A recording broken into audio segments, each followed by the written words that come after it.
안녕하십니까. 이어서 경남 뉴스입니다. 새 창원 산업 현장에 변화의 바람이 붑니다.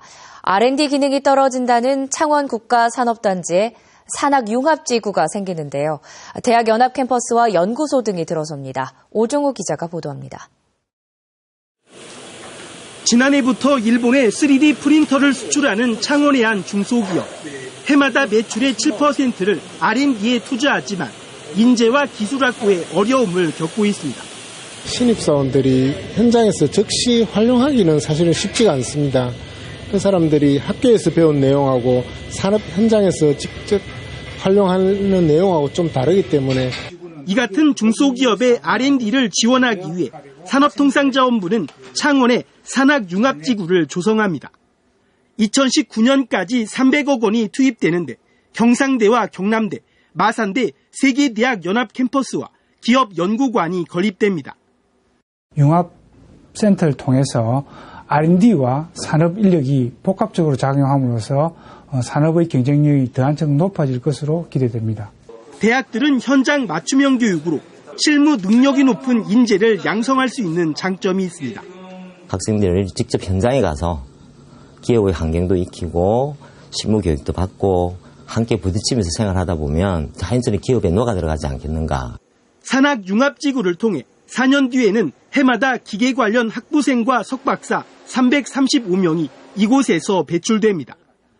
또 창원산업단지 근로자들의 평생학습 장소로도 활용됩니다.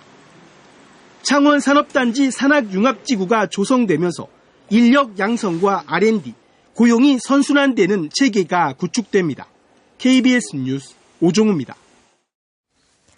태양광과 태양열, 지열로 전기와 난방을 하는 거창의 한 마을이 눈길을 끌고 있습니다. 연료를 따로 쓰지 않아 친환경 실천은 물론 각종 요금도 크게 줄었습니다. 박혜진 기자가 보도합니다. 주택 옥상 곳곳에 직사각형 모양의 집광판이 빼곡합니다. 마당에는 커다란 온수 탱크가 들어섰습니다. 태양광과 태양열, 지열을 이용하는 신재생에너지 설비들입니다. 한겨울에 전기장판을 갖다가 옛날에는 별로 못 썼는데 지금은 전기장판이라든가 부담 없이 쓰고 온수물도 부담 없이 쓰고 있습니다. 지난 2013년 12월 5만 8천 원이었던 전기요금은 지난달 6천 원가량을 냈고 난방비도 1년 새 3분의 1로 줄었습니다. 이 마을에 설치된 신재생에너지 설비는 주택과 경로당 등 모두 50곳, 연간 전기요금 절감액은 1,500만 원에 이릅니다. 주민들이 요금 걱정 없이 냉난방 설비를 쓰는 대신 기름 보일러 사용은 크게 줄었습니다. 설치 비용 7억 9천만 원은 거창군이 국비와 지방비로 지원했습니다. 올해 말까지 이런 에너지 자립 마을을 4곳으로 늘릴 계획입니다. 에너지 자립률 30 목표를 하고요. 그다음에 지금 2020년도까지는 에너지 자립 마을을 10개 정도 조성할 계획으로 지금 체계적으로 농촌 마을이 신재생 에너지를 자급자족하는 친환경 마을로 거듭나고 있습니다. KBS 뉴스 박혜진입니다. 한국전력공사의 신고리 원전에서 북경남 변전소로 이어지는 송전선로 시운전에 반발하는 밀양 주민들의 농성장에 전기가 끊겨 마찰을 빚고 있습니다. 밀양 송전탑 백지화와 공사 중단을 위한 경남공동대책위원회는 한국전력이 오는 6일 주민과 대화를 앞두고 반대 농성장의 전기 공급을 차단했다며 한전의 단전 방침을 철회할 때까지 농성을 이어가겠다고 밝혔습니다. 한국전력 밀양지사 측은 전열기구 사용으로 인한 화재나 누전 사고를 막기 위한 조치라며 단전을 철회할 계획은 없다고 밝혔습니다.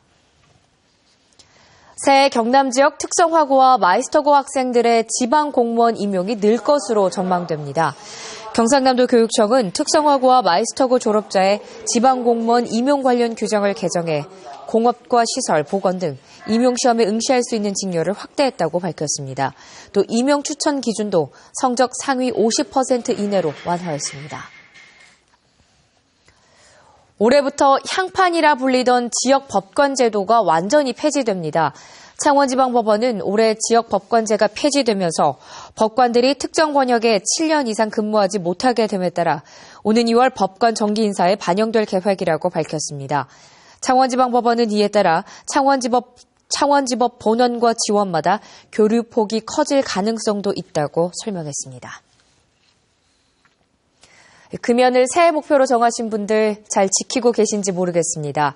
올해는 작심삼일에 그치지 않겠다는 사람들이 많은데요. 담뱃값은 2,000원이나 인상됐고 금연구역도 대폭 확대됐기 때문입니다. 황영규 기자입니다. 20살 때부터 담배를 피우기 시작한 이신우 씨. 10년간 하루 한 갑씩 피워온 담배를 올해부터는 끊기로 결심했습니다. 2,000원이나 오른 담배값 때문입니다. 담배값이 크게 인상된 이후부터는 이제 저도 그렇고 제 주변 사람도 그렇고 금연 의지가 더 확실히 된 것 같습니다.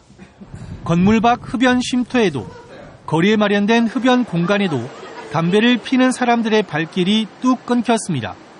실제로 새해 들어 담배 소비량이 줄었습니다. 이 마트에선 담배보다는 껌이나 사탕 종류를 사려는 손님이 더 많을 정도입니다. 평일에 비하면은 한 3분의 1도 안 되고 오셔도 지금 오르지 않는 담배 회사 것만 찾으시고. 흡연자들의 설 자리도 더욱 좁아졌습니다.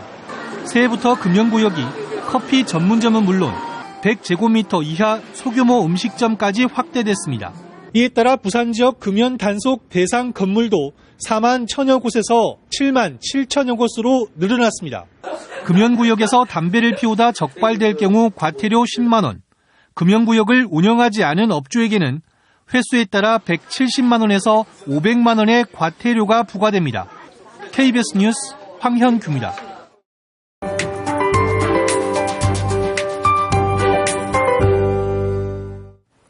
1일부터 신년 한파가 대단하죠. 주말인 오늘 낮부터 추위가 누그러지겠습니다. 아직 아침 공기는 무척 차갑습니다. 현재 창원은 영하 4.5도, 내륙은 영하 10도 아래로 뚝 떨어져 있는데요. 다행히 낮부터는 추위가 조금씩 풀릴 것으로 보입니다.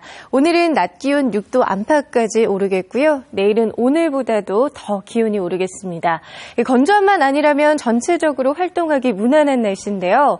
주말에도 5개 시군에서는 건조특보가 계속될 전망입니다. 이 지역뿐만 아니라 경남 곳곳에 대기가 건조하니까요. 오늘 산행 가시는 분은 불이 나지 않도록 조심하셔야겠습니다. 또 건강관리에도 각별히 신경 쓰시기 바랍니다. 이 시각 위성 영상입니다. 별다른 구름 없이 맑은 하늘이 드러나 있고요. 공기까지 깨끗한 상태입니다. 오전까지는 대체로 맑은 날씨가 이어지겠고 오후부터는 구름의 양이 점차 많아지겠습니다. 아침 기온은 어제보다 더 떨어져 출발하고 있는데요. 현재 창녕은 영하 11.9도, 우령의 경우 영하 11.6도까지 뚝 떨어져 있습니다. 반면 낮 기온은 어제보다 1도에서 최고 7도가량 높겠습니다. 서부 지역도 오후부터 구름이 많아지겠고요. 점차 추위가 풀리겠습니다. 아침 기온은 평년 기온을 크게 밑돌며 강추위가 이어지고 있는데요. 한낮 기온은 7도 안팎까지 기온이 꽤 오를 것으로 예상됩니다. 바다의 물결은 전해상에서 0.5에서 최고 3m까지 일겠습니다. 내일은 아침부터 점차 맑아지겠고요. 한낮 기온 12도까지 오르는 등 꽤 포근할 것으로 예상됩니다. 기상정보였습니다. 경상남도가 올해 차세대 유망예술인 지원 사업을 합니다. 지원 대상은 경남에 거주하는 예술인 가운데 공연과 시각, 문학 등 분야에서 최근 2년 동안 예술활동 경력을 보유한 만 35세 이하 전문 예술인입니다. KBS 뉴스를 마칩니다. 고맙습니다.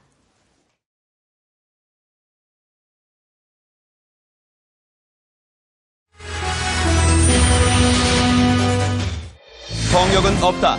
현장 고발 뉴스 인사이드 현장. 깊이 있는 진단 인사이드 이슈. 한 주간의 지역 현안을 날카롭게 분석한다. 인사이드 분석. 인사이드 피플에서는 화제 인물의 생생한 이야기를 전합니다.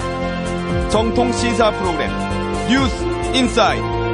매주 일요일 오전 8시 10분 새로운 시간에 새로운 모습으로 찾아뵙겠습니다.